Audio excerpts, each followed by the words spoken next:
السلام عليكم ورحمة الله وبركاته، حبايب قلبي عاملين ايه؟ وحشتوني جدا جدا جدا من الفيديو اللي فات. فيديو جديد في قناة عالم ملك. نبدأ الفيديو بتاعنا ونقول بسم الله والصلاة والسلام على رسول الله عليه أفضل الصلاة والسلام. وزي ما انتوا شايفين هنعمل مع بعض النهاردة فطاير سهلة وبسيطة واقتصادية جدا جدا. هتقدري اللي انت تعمليها بمكونات بسيطة متواجدة عندنا في كل بيت.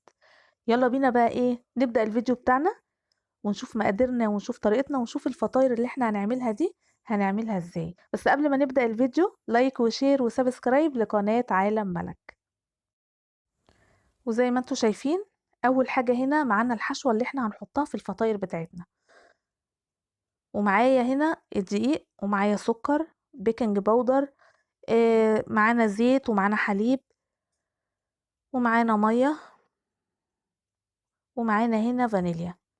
هكتب لكم كل المقادير واحطها لكم في صندوق الوصف. تمام كده. اول حاجة هنعملها مع بعض 3 كوبايات من الدقيق اهو، يبقى حطينا في البولة بتاعتنا 3 كوبايات من الدقيق. هننزل عليهم بمعلقتين كبار من السكر، ادي 1 ادي 2.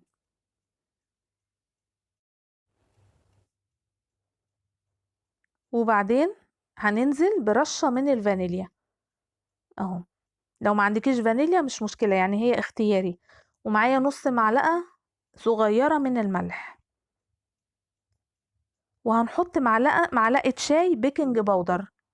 هي المعلقة دي صغيرة أصغر من معلقة الشاي فعشان كده أنا حطيت معلقتين، فاحنا هنحط معلقة شاي بيكنج باودر. ونقلب كل المواد الجافة دي على بعضها اهو بالشكل ده زي ما انتوا شايفين. وبعدين نبتدي ننزل بالحشوة بتاعتنا، أي حشوة بقى متواجدة عندك. الحشوة ديت أنا لقيتها في فتح الله بتتباع كده كلها على بعضها، فانا كنت جايباها اعملها بصراحه سندوتشات لان هي فيها لانشون وفيها تقريبا بيفي وفيها جبنه شيدر، فانا قلت اعمل بيها الفطاير ديت بتبقى طعمها حلو قوي قوي قوي.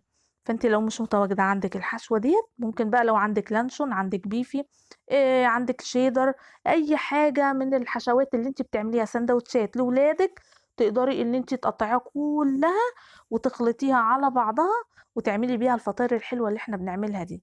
طيب يبقى هنا حطينا ايه؟ حطينا ربع كوباية من الزيت او 3 معالق كبار من الزيت، وهننزل بكوباية الحليب. الفطاير بتاعتي دي انا هعجنها بالحليب وبالمية، المية قد الحليب. لو عايزة تعجنيها بالمية خالص مفيش مشكلة، بس احنا بنحط الحليب عشان يدي للفطاير بتاعتنا قيمة غذائية، وولادنا يستفادوا بالحليب اللي احنا بنحطه في الفطاير ديت. تمام كده. بس بلاش تعجني الفطاير بتاعتك دي بحليب خالص عشان ما تبقاش تقيلة وانت بتاكليها، هتبقى تقيلة معاكي في الأكل وممكن هما ما يحبوهاش ولادك أو انت ما تحبهاش. فهو الأفضل زي الكريب بالظبط كده، ما باجي أعمله بحط كوباية حليب كوباية مية، فالأفضل اللي انت تعملي الفطاير دي بالحليب قد المية. تمام كده. عايزة تعمليها بالمية خالص زي ما تحبي بقى. طبعا احنا بنحط الحليب والمية تدريجي كده ونفضل نقلب كل الحاجات دي على بعضها لحد ما تبقى معانا عجينة سايلة، يعني هي لا سايلة قوي ولا متماسكة قوي، اهو زي ما انتوا شايفين بالشكل دوت. لحد كده حلو قوي قوي قوي اهو. نروح بقى على البوتاجاز اهو، ومعايا هنا الطاسة بتاعتي دي انا دهنتها دهنة خفيفة من الزيت، ونبتدي ننزل بالفطاير بتاعتنا بالمعلقة، وعلى قد ما نقدر نحاول نسويها كده، يعني تعمليها بقى مدورة تعمليها مطاولة زي ما تحبي اهو بالشكل دوت. تحاولي ان انتي تسويها بالمعلقة وما تخليهاش تبقى تخينة عشان خاطر تاخد راحتها في السوا، لان هي فيها بيكنج باودر فهتنفش منك. تمام كده. يعني حاولي وانتي بتحطيها ما تبقاش كتلة واحدة، لا تفرديها بالمعلقة بتاعتك اهو. ومجرد ما تستوي من تحت تبتدي تقلبيها على الناحية التانية، والبوتاجاز او الشعلة تخليها على نار متوسطة يعني، ولا عالية قوي ولا هادية قوي، يعني تكون النار بتاعتك متوسطة عشان الحاجة تاخد راحتها وما تبقاش من جوه معجنة وتاخد راحتها في السوا. تمام كده. اهو الفطاير اهي زي ما انتوا شايفين، بصوا تحفة حلوة قوي قوي قوي اهو. هنبتدي بقى ننزل بالفطاير بتاعتنا اهو، شايفين انا بفردها ازاي اهو. يعني ما تحطهاش وتسيبيها تبقى تخينة، لا حاولي تفرديها اهو بالشكل دوت بظهر المعلقة كده، وتبتدي ان انت تفرديها. عملنا الفطاير بتاعتنا دي بديل للسندوتشات، وتقدري اللي انت تحطيها في اللانش بوكس بتاع ولادك وهم رايحين المدرسة. طبعا هي موفرة واقتصادية. طبعا احنا كل يوم بنشتري العيش الفينو. طبعا العيش الفينو ده عايز له ميزانية يوميا ومفيش بديل ليه، فلازم ان احنا بنشتريه كل يوم، لان طبعا ولادنا بيروحوا المدرسة فبيقعدوا في المدرسة بال8 ساعات وبال7 ساعات، فلازم ان انت بتبقي عاملة حسابك وجايبه وعاملة لهم سندوتشات. فانت لازم يعني تجيبي لهم العيش الفينو ده، فانت بتحاولي على قد ما تقدري تعملي لهم فطاير. تعملي مثلا البكاكين اللي انا عملتها دي وتشيليها في الفريزر، تطلعيها تعمليها سندوتشات لاولادك. طبعا بتبقى حاجات مختلفة جدا عن الحاجة بتاعت بره، لان انت بتبقي عاملة الحاجة بايديكي وبنظافة. دي اول حاجة. تاني حاجة العجين او المعجنات اللي انت بتعمليها عموما بتكوني حاطة ليها فيها حليب، فده بيدي للحاجة قيمة غذائية، غير العيش الفينو طبعا بيبقى معمول بمية مش بيتحط له حليب نهائي. بس فعلى قد ما تقدروا حاولوا ان انتوا تنوعوا لاولادكم في السندوتشات بتاعتهم او في اللانش بوكس، الحاجات اللي بتحطوها لهم في اللانش بوكس. يعني خصصي لنفسك يوم كده في الاسبوع، يوم الجمعة. دايما الولاد ما بيبقاش عندهم دروس يوم الجمعة، واكيد طبعا ما فيش حد بيذاكر لاولاده يوم الجمعة، فخصصي لنفسك يوم تقومي من الصبح تعملي لأولادك شوية معجنات كده، وتبتدي ان انتي تشيليها بقى في الفريزر، وكل يوم تطلعي منها وتعملي بقى لولادك.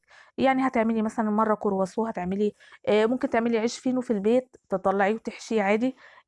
تعملي فطاير زي ديت، بس الفطاير دي مش بتتحط في الفريزر. يعني دي ممكن تصحي الصبح بدري قبل ما ينزلوا المدرسة قبلها بنص ساعة كده، هي مش هتاخد منك إلا حوالي نص ساعة. اكيد هتعملي كمية اقل من كده يعني، لان هي بصراحة اما تاكلي واحدة او اتنين خلاص هما بيشبعوا. بس فالموضوع سهل جدا جدا، فعلى قد ما تقدري حاولي ان انت تكتري من الحاجات اللي المعجنات دي تعمليها بايديكي في البيت لاولادك. حاجات صحية ومغذية وطبعا حاجة نظيفة. بصوا الفطاير بتاعتي اهي. بصوا بقى الفطيرة بتاعتي لما اجي اقلبها، وانا بقلبها لو جت على حرف الطاسة اهو زي ما انتوا شايفين بالشكل ده، تسيبيها وهي على حرف الطاسة، عشان لو حاولتي ان انت تحركيها هتلاقيها في الوقت دوت عجنت منك واتبهدلت منك. لا سيبيها لحد يا دوبك لما تبقى متماسكة كده، وتبتدي ان انت تحطيها جنب الفطاير التانية لحد لما تستوي. بس حطوا بقى لايك، واللي ما اشتركش في القناة يشترك في القناة. يبقى نحط هنا دهنة خفيفة من الزيت، وبعدين نبتدي ننزل بالفطاير بتاعتنا كده واحدة واحدة اهو بالشكل ده. وطبعا الحشوة دي بتاعتك انتي، يعني لو عندك مثلا جبنة شيدر، جبنة تركي، عندك شوية زيتون، عندك شوية بيفي، هتقطعي كل الكلام ده كله تقطيعة صغيرة، وتبتدي ان انت تخلطيهم على بعض وتقومي حطاهم على الفطاير دي، هتبقى حلوة قوي قوي قوي. بصوا كده بقى خلصنا الفطاير بتاعتنا. بصوا ال3 كوبايات طلعوا كمية قد ايه اهو. بصوا الفطيرة عاملة ازاي، طرية اهي. بصوا حلوة قوي قوي قوي. انا عايزة اوريها لكم من جوه. بصوا الحشوة، وعلى قد ما تقدري كتري الحشوة في الفطاير بتاعتك دي، يعني انت بعينيكي هتبقي عارفة الدقيق هيبقى محتاج قد ايه من الحشوة اللي انت هتحطيها. تمام كده اهو شايفين، حلوة قوي قوي قوي. اتمنى ان انتوا تجربوا الفطاير بتاعتي دي، طريقتها سهلة وبسيطة واقتصادية جدا جدا. وبكده بقى نكون خلصنا الفيديو بتاع النهاردة. يا رب الفيديو بتاع النهاردة يكون عجبكم ويكون خفيف على قلبكم.